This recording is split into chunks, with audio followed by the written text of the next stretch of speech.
Hello दोस्तों, GS वाणी में आप सभी का स्वागत है। और आर ओ की जो यह हमारी एक टेस्ट सीरीज चल रही है, इस टेस्ट सीरीज में हम आज आगे बढ़ते हुए अपने तीसरे टेस्ट सीरीज की ओर आ चुके हैं। आज भी हम इस अपने टेस्ट सीरीज में 15 प्रश्न देखने वाले हैं, हमेशा की तरह। और यह प्रश्न भी प्राचीन इतिहास से ही संबंधित होने वाले हैं। पहले हम प्रश्न को देखते हैं, उसके बाद कुछ सेकंड का आपको समय दिया जाता है, लगभग 3 से 4 सेकंड का। आपको अपना सही उत्तर चुनना होता है। उसके बाद हम आपको व्याख्या के साथ अपना उत्तर बताते हैं, और जिसमें उम्मीद की जाती है कि इसकी जो व्याख्या होगी उससे आने वाली परीक्षाओं में या कोई अन्य परीक्षा होती है तो उसमें आपके ज़्यादातर प्रश्न वहाँ से कवर हो जाने वाले हैं। तो चलिए, देर नहीं करते हैं। आज 21 तारीख हो गई, यानी कि 21 अक्टूबर का यह दिन है आज का, और आज हमारा तीसरा टेस्ट सीरीज चल रहा है। 21 अक्टूबर 2023। गौतम बुद्ध के समय का प्रसिद्ध वैद्य जीवक जिसके दरबार में से संबंधित था, वह कौन था जिसके दरबार से संबंधित थे? आपके पास 4 विकल्प दिए जा रहे हैं: बिंबिसार, चंड प्रद्योत, उदयन या प्रसेनजीत। आपने सही उत्तर अब तक चुन लिया होगा, तो आशा करता हूं आपका भी सही होगा उत्तर। यहां पे हमने देखा विकल्प ए सही हमारा, बिंबिसार। चलिए, इसकी व्याख्या आप देख लेते हैं। गौतम बुद्ध के समय का प्रसिद्ध वैद्य जीवक बिंबिसार के दरबार से संबंधित था। बिंबिसार ने अपने राज्य वैद्य जीवक को अवंती नरेश चंड प्रद्योत के राज्य में चिकित्सा सेवा के लिए भेजा था। बिंबिसार जो था वह हर्यक वंश का प्रथम शक्तिशाली शासक माना जाता है, जो मगध साम्राज्य का वास्तविक संस्थापक था। वैसे तो माना जाता है कि मगध साम्राज्य का संस्थापक, लेकिन क्या होता है, महाभारत वगैरह में जरासंध को माना जाता है। ठीक है, हालांकि हमें जो ऐतिहासिक प्रमाण मिलता है वह हर्यक वंश को ही पहला मगध पर शक्तिशाली वंश के रूप में देखते हैं। उसके बाद क्रमशः नंद आते हैं, मौर्य आते हैं, इस तरह आगे घटना बढ़ती है। अगला प्रश्न है हमारा, निम्नलिखित में से कौन सा सही सुमेलित नहीं है? पूछा जा रहा है कौन सा सही सुमेलित नहीं है। 4 विकल्प हमारे पास मौजूद हैं। पहला है अंग और चंपा, दूसरा है कौशल और अहिछत्र, तीसरा है वत्स और कौशाम्बी, और अंतिम और चौथा है मत्स्य और विराटनगर। इसको देखते हैं, ग्रीन कर लेते हैं, शायद ज्यादा अच्छा लगेगा। तो यहां पर आपका सही विकल्प कौन सा है? आपने चुन लिया होगा सही विकल्प। यहां पर विकल्प बी सही है, अर्थात कौशल और अहिछत्र। ये विकल्प यहां पे सुमेलित नहीं है। कौशल महाजनपद की राजधानी साकेत तथा श्रावस्ती थी। उत्तरी पांचाल की राजधानी अहिछत्र और दक्षिण पांचाल की राजधानी काम्पिल्य थी। से सही विकल्प सही है। यहां पर आप देख सकते हैं भारत के इस नक्शे में, यहां पर यह रहा आपका उत्तर प्रदेश, एक बड़ा राज्य भारत का। और इसमें एक छोटा सा आप यहां बिंदु के रूप में देख रहे हैं, नेपाल की सीमा से लगा हुआ यह नेपाल है। और इसकी सीमा से बिल्कुल लगा हुआ यह एक छोटा सा हिस्सा आप देख रहे हैं। अब इसको थोड़ा सा और बड़े में हम देखेंगे, यह रहा उत्तर प्रदेश, और यहां आपका आता है, यहां श्रावस्ती आती है। ठीक है, निम्नलिखित में कौन सा एक सही सुमेलित नहीं है, पूछा जा रहा है कौन सा सही सुमेलित नहीं है। हमारे पास 4 विकल्प दिए जा रहे हैं: कंबोज, राजपुर या हाटक, अश्मक, पोतन या पोटिल, सूरसेन, कौशाम्बी, कौशल, श्रावस्ती। बताना है कौन सा सही सुमेलित नहीं है। हमारे पास वही 3 से 4 सेकंड का वक्त है। आशा करता हूं आप अपना विकल्प चुन चुके होंगे। तो हमारा सही विकल्प क्या रहा यहाँ पे? विकल्प सी, सूरसेन कौशाम्बी नहीं, बल्कि सूरसेन मथुरा होना चाहिए।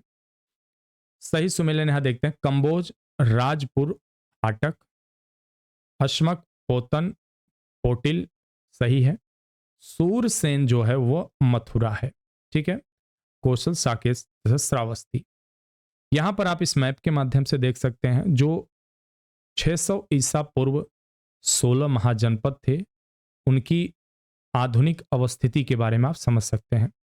यह आपको काफ़ी आसान कर देता है एक समझ बनाने के लिए। कभी कभी प्रश्न क्या पूछा ही गया है कई बार ये चीज कि पहली चीज तो वर्तमान भारत से बाहर कौन से महाजनपद थे।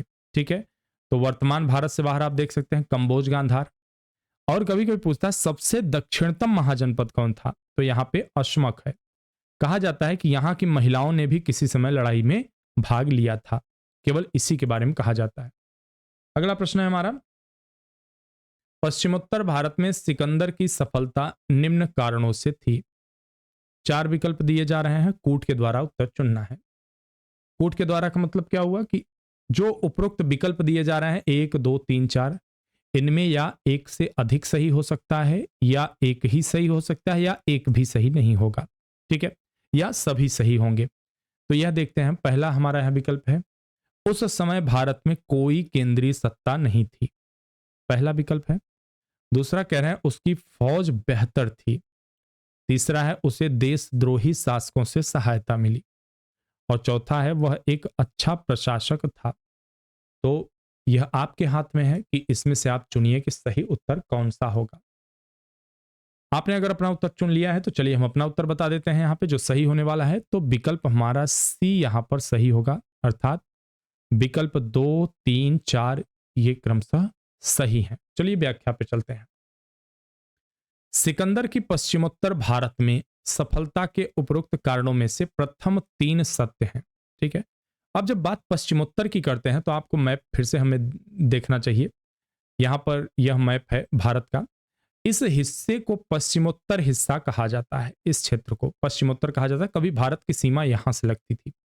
आज जहां नालायक पाकिस्तान है वहां पर यह सीमा लगती थी। भारत का विस्तार यहां तक था। तो यह जो हिस्सा होता था, आपने एक सीमांत गांधी नामक व्यक्ति का नाम सुना होगा, अब्दुल गफ्फार खां। उन्हें सीमांत गांधी भी कहा जाता था, फ्रंटियर गांधी भी कहा जाता था। तो यह सीमांत प्रदेश हुआ करता था, इसी को पश्चिमोत्तर बोला जाता था।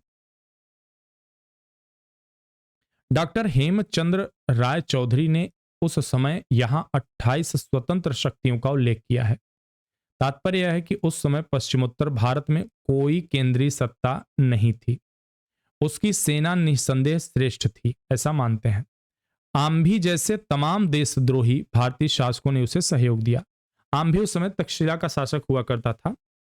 तथापि भारत की विजय में उसे अच्छे प्रशासक होने का कोई योगदान नहीं था। यहाँ पे आप देख सकते हैं, यह एक कथा कह रही है यह तस्वीर। यह सिकंदर खड़ा है और यहाँ पे एक फकीर है, वो अपना बेवजह यूं ही पड़ा है। कहा जाता है कि वो आया, वो कहा मैं महान शासक हूं। तो उसने कहा ठीक है साइड हटो, हमें धूप लेने दो, हम धूप लेने के लिए यहाँ बैठे हैं। ठीक है, तुम्हारे पास जो कुछ, वो पूछता है, तमाम सवाल करते हैं, कहानी लंबी है कि ये जीत के क्या करोगे, वह जीत के क्या करोगे। तो अंत में कहता है शांति के लिए, सुकून के लिए। तो कहा वो तो मुझे ऐसे ही है, यहाँ बिना कुछ जीते, बिना किसी लड़ाई के। तो यहाँ कहा जाता है सिकंदर का घमंड टूटा, वगैरह वगैरह कहानियां बनी है। अगला प्रश्न है हमारा, उस वीर भारतीय राजा का नाम बताइए जिसे सिकंदर ने झेलम के तट पर पराजित किया था। आपके पास विकल्प 4 हैं हमेशा की तरह। पहला है आम्भी, दूसरा चंद्रगुप्त मौर्य, तीसरा पुरु या पोरस, और चौथा महापद्मनंद। तो सिकंदर ने झेलम के तट पर पराजित किया था। किसे पराजित किया था? यहां आप अपना सही उत्तर शायद चुन चुके होंगे। तो हम देखेंगे यहां पुरु, पोरस, पोरस को जो है पराजित किया था। यह एक दृश्य है, आप देख सकते हैं कि पोरस और सिकंदर के बीच की लड़ाई का यहाँ दृश्य दिखाया जा रहा है। यह पोरस, इधर सिकंदर। तो यहाँ पर इनके बीच में एक कहानी प्रचलित है कि जब पोरस हार गया तो पोरस से सिकंदर ने पूछा कि तुम्हारे साथ कैसा व्यवहार किया जाना चाहिए। तो पोरस ने कहा जैसा एक राजा के साथ करता है। तो इससे कहा जाता है कि सिकंदर बड़ा प्रसन्न हुआ, उसके जीते हुए राज्य वापस लौटा दिया और चला गया। पूर्व पोरस का राज्य झेलम और चिनाब नदी के बीच बसा हुआ था। सिकंदर ने झेलम नदी के तट पर पुरु को पराजित किया, परंतु उसकी वीरता से प्रभावित होकर उसे अपना मित्र बना लिया और अपना राज्य और कुछ नए इलाके उसे प्रदान कर देता है।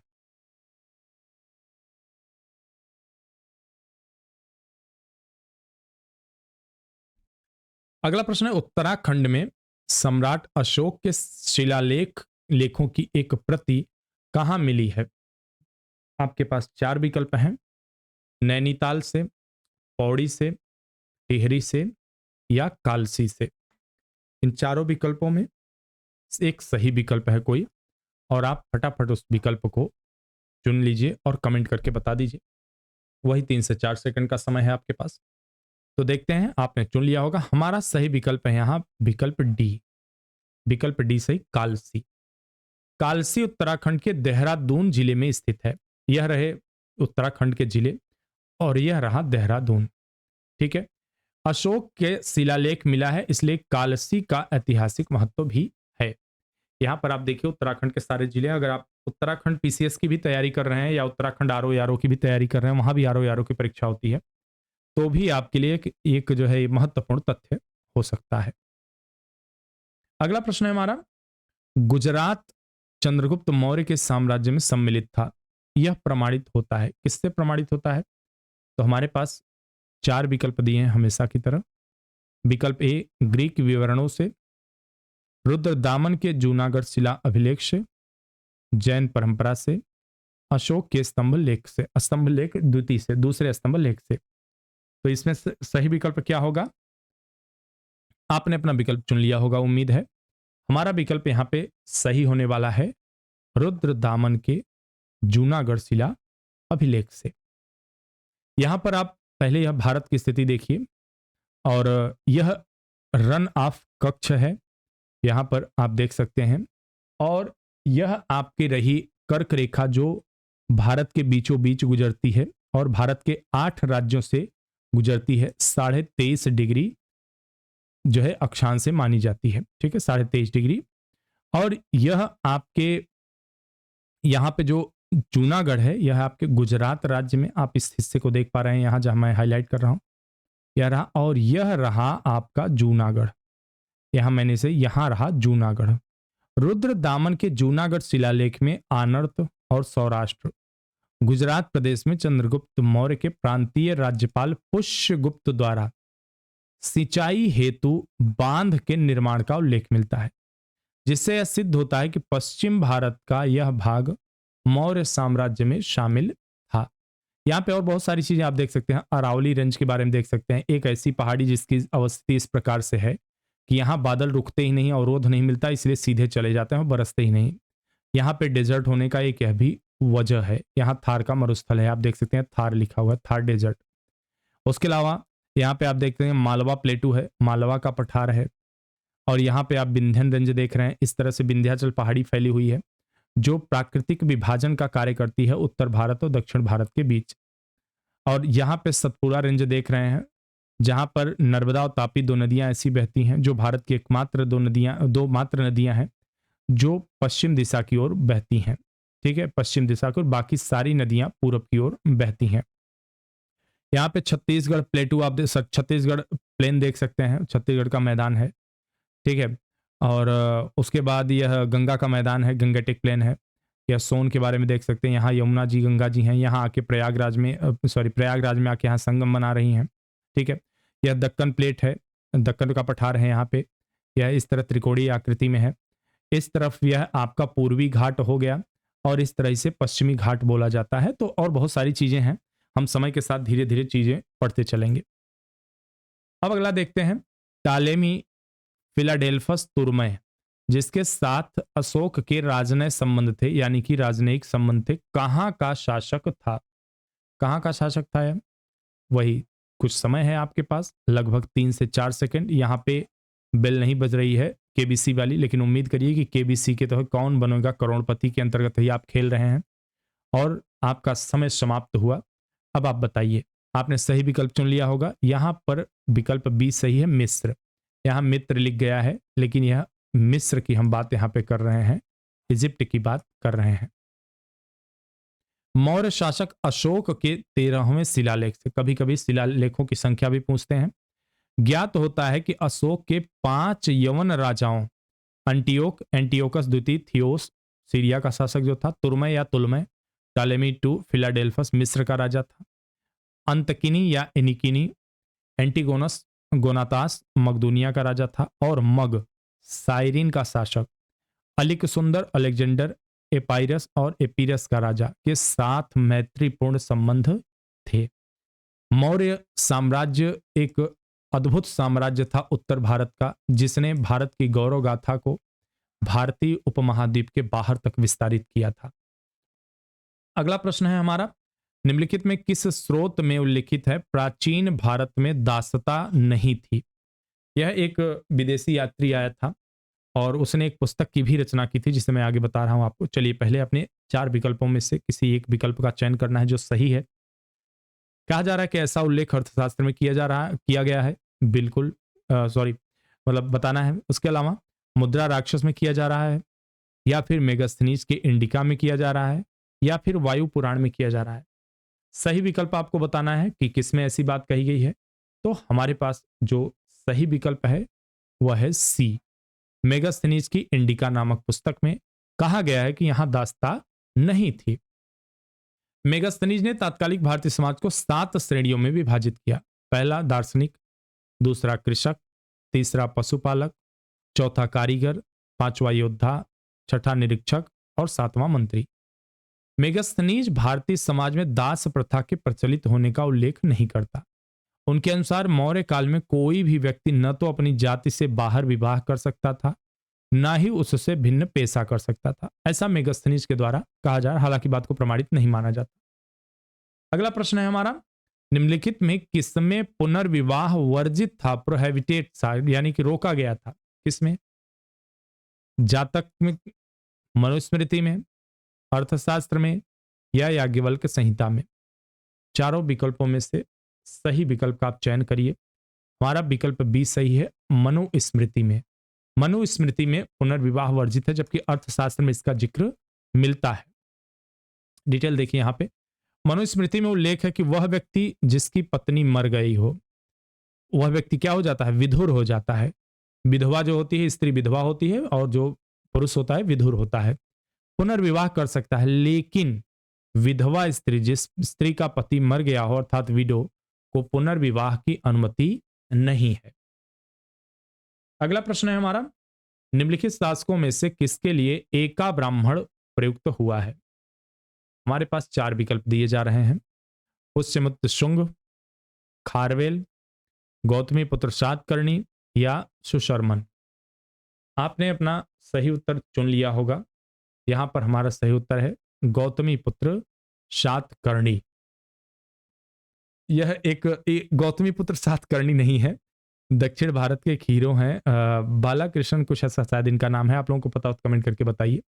तो ये ऐसे ऐतिहासिक रोल काफी निभाते हैं और अच्छा किरदार भी निभाते हैं। सातवाहन, तो मुझे गौतमी पुत्र का पिक नहीं मिल रहा था, तो मैं जब सर्च किया तो गूगल ने यही दे दिया, तो मैंने इसको चढ़ा दिया। सातवाहन शासक गौतमी पुत्र सातकर्णी को उसकी मां गौतमी बलश्री के नासिक अभिलेख में एका ब्राह्मण कहा गया है, जिसका अर्थ क्या है? अद्वितीय ब्राह्मण, अर्थात ब्राह्मणों का एकमात्र रक्षक। और कहा जाता था कि इसे जो है इसे रक्षक भी कहा जाता था, जो है वर्ण आश्रम का। ठीक है, और तमाम उपाधियां मिलती रहती थी। अगला प्रश्न है हमारा, सूची 1 को सुमेलित करना है। सूचियों में नीचे दिए गए कूट से सही उत्तर का चयन करना है। यहां पर एक तरफ शासक दिए गए हैं और दूसरी तरफ उनके उपनाम। तो चलिए मिलान कर लेते हैं। हो सकता है आप में से काफी लोगों को पता हो, जिनको पता हो बताइए। चंद्रगुप्त के लिए कौन सा शब्द प्रयोग किया गया है? कौन सा? सेंड्रोकोट्स प्रयोग किया गया है, मेगास्थनीज के इंडिका में भी। बिंदुसार के लिए क्या प्रयोग किया गया है? अमित्रघात। जबकि अशोक के लिए क्या? अशोक का देवानाम पियदस्सी। ठीक है, ये कहा गया है। अब चाणक्य के लिए बचा और एक ही बचा, विष्णुगुप्त, चाणक्य, कौटिल्य, तमाम नाम इनको दिए गए हैं। तो आपने मिलान कर लिया होगा। यूनानी लेखकों ने चंद्रगुप्त मौर्य को सेंडोकोट्स कहा। विलियम जोन्स ने सर्वप्रथम सेंडोकोट्स की पहचान भारतीय ग्रंथों में लिखित चंद्रगुप्त मौर्य से की। यह पहचान भारतीय इतिहास के तिथिक्रम की आधारशिला बन गई।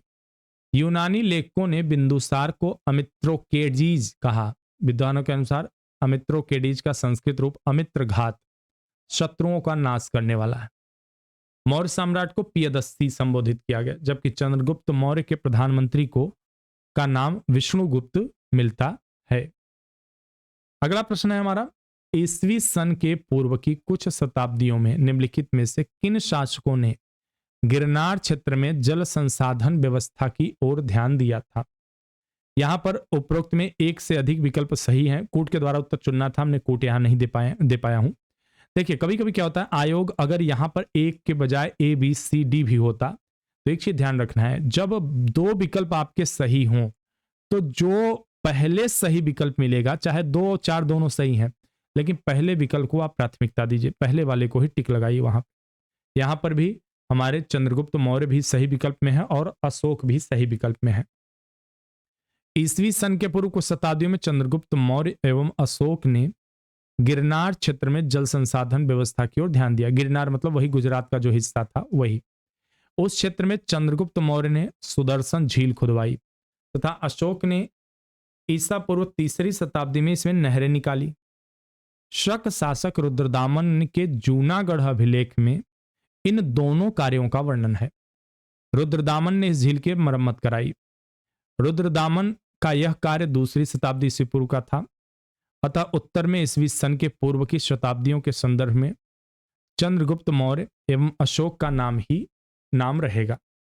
इस प्रकार यदि शक शासक रुद्रदामन का नाम भी गिरनार क्षेत्र में जल संसाधन व्यवस्था से जुड़ा है, किंतु इसका समय ईस्वी सन के बाद का है। अगला प्रश्न है, चंद्रगुप्त मौर्य ने सेल्यूकस को किस वर्ष में पराजित किया था? किस वर्ष में पराजित किया था? हमारे पास विकल्प वही 3-4 हैं हमेशा की तरह। देखते हैं, 317 ईस्वी पूर्व में, 315 ईस्वी पूर्व में, 305 ईस्वी पूर्व में या 300 ईस्वी पूर्व में। आपने अपना विकल्प शायद चुन लिया होगा, 3 से 4 सेकंड के अंदर चुन लीजिए, तुरंत बताइए। विकल्प हमारा यहाँ पे सी सही है, अर्थात 305 ईस्वी पूर्व में। मौर्य वंश के संस्थापक चंद्रगुप्त मौर्य ने सिकंदर के साम्राज्य के पूर्वी भाग के प्रशासक सेल्यूकस की आक्रमणकारी सेना को लगभग 305 ईस्वी में परास्त कर दिया। उसके बाद अपनी ये बहन बेटी हेलेना से उनका विवाह कर देता है और चंद्रगुप्त ने 500 हाथी से उपहार में दिया और इसने कुछ क्षेत्र भी उपहार में चंद्रगुप्त मौर्य को दिया। हाँ, हेलेना को कभी इसकी बेटी कहीं बताया, कहीं बहन बताया गया है, तो ये आपसे नहीं पूछा जाएगा और ना ही विवाद का विषय है और ना ही सेल्यूकस को इस बात का कोई बुरा लगने वाला है कि आप लोगों ने बेटी या बहन क्या अंतर कर दिया आगे पीछे। अगला और अंतिम प्रश्न है आज की कक्षा का, निम्नलिखित में से किस वंश के साम्राज्य की सीमाएं भारत के बाहर तक फैली थी? 4 विकल्प हैं, गुप्त वंश, मौर्य वंश, कुषाण वंश या इनमें से कोई नहीं। किसकी सीमाएं भारत के बाहर मतलब विजय पताका फहरा रही थी? तो हमारे पास यहाँ 2 विकल्प सही हैं, मौर्य वंश की भी और कुषाण वंश के भी। तो चलिए डिटेल में देखते हैं। यह मौर्य एम्पायर का दिखाया जा रहा है, इंपीरियो मौर्य दे चंद्रगुप्ता। ठीक है, तो ये जो है फ्रेंच में लिख गया है, मैं पैसा मिल गया तो मैंने कहा अच्छा है, ठीक, फिलहाल आप इतना समझ सकते हैं। ठीक है, मौर्य साम्राज्य की सीमाएं अफगानिस्तान के पूर्वी हिस्से को शामिल करते हुए हिंदकुश पर्वत तक फैली थी। इसके पश्चात कुषाण वंश साम्राज्य की सीमाएं भारतीय उपमहाद्वीप के बाहर तक विस्तृत थी। कुषाण वंश का महान शासक कनिष्क था, जिसकी सीमाएं उत्तर में चीन के तुर्फान एवं कश्मीर से लेकर दक्षिण में विंध्य पर्वत तक तथा पश्चिम में उत्तरी अफगानिस्तान से लेकर पूर्व में पूर्वी उत्तर प्रदेश बिहार तक विस्तृत थी। आप यह देख सकते हैं ना, एक बहुत विशाल क्षेत्र पर हमारा जो है मौर्य साम्राज्य और कुषाण शासक शासन कर रहे थे। इस तरह से इतने बड़े क्षेत्र पे, क्षेत्र के विषय में भी जानते रहिए आप, कभी कभी इससे भी प्रश्न पूछ लिए जाते हैं। तो यह हमारा आज के टेस्ट का यह अंतिम प्रश्न था। आशा करता हूं आप सबको पसंद आ रहा होगा। मिलते हैं आपसे हम अगली अपने वीडियो में, तब तक के लिए धन्यवाद।